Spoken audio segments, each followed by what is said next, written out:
Private job మేళను ప్రతి నిరుద్యోగి సద్వినియోగం చేసుకోవాలని డిఎండబ్ల్యూఓ మిల్కా అన్నారు.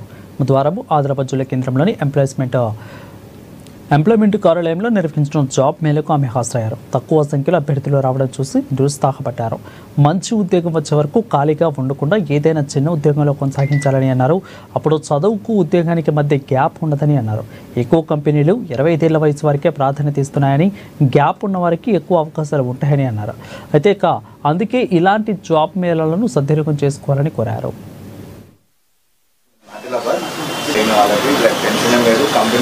మనం ఈ ప్రతి నెల కూడా ఇక్కడ మనం జాబ్ మేళా నిర్వహిస్తున్నాం. మీరు రెగ్యులర్గా వస్తున్న వాళ్ళు కూడా ఇందులో ఉన్నారు.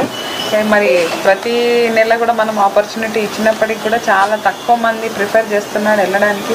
అబ్బాయిలకైతే ఇంకా అకామిడేషన్ కూడా వాళ్ళు ప్రొవైడ్ చేస్తామంటున్నారు. కాబట్టి మీరు ఒక్కసారి ఏదైనా జాబ్లోకి ఎంటర్ అయితే నెక్స్ట్ ఆపర్చునిటీ ముందు కనిపిస్తుంది. ఇప్పుడు ఉన్న జాబ్ సిస్టమ్, ఎంప్లాయ్మెంట్ సిస్టమ్ ఎట్లా ఉందంటే గ్యాప్ ఉండకూడదు.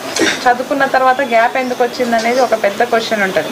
ఆ 2 years గ్యాప్లో మీరు ఏదన్నా ఎక్కడైనా ఎంప్లాయ్మెంట్ మీకు పొంది ఉంటే మళ్ళీ ఆ గ్యాప్ కవర్ చేస్తుంది. కానీ ఆ ఏజ్ క్రైటీరియా 25 years లోపల మనకు ఏదో ఒక చోట కంప్లీట్ అవ్వగానే ఎడ్యుకేషన్ మనం ఒక ఎంప్లాయ్మెంట్ తీసుకుంటే తప్ప నెక్స్ట్ అవకాశాలు చాలా బ్లీక్గా ఉంటున్నాయి. మనం ఇక్కడ మొన్న చాలా పెద్దది జాబ్ మేళా చేసాం. అక్కడ ఈ గ్యాప్ రావడంతో చాలా మందికి డిసడ్వాంటేజ్ అయింది. వాళ్ళ క్రైటీరియా ఏముంది, 25 లోపల ఉన్న పిల్లలకే వాళ్ళు జాబ్ ఇవ్వడానికి ప్రిఫరబుల్గా ఉన్నారు.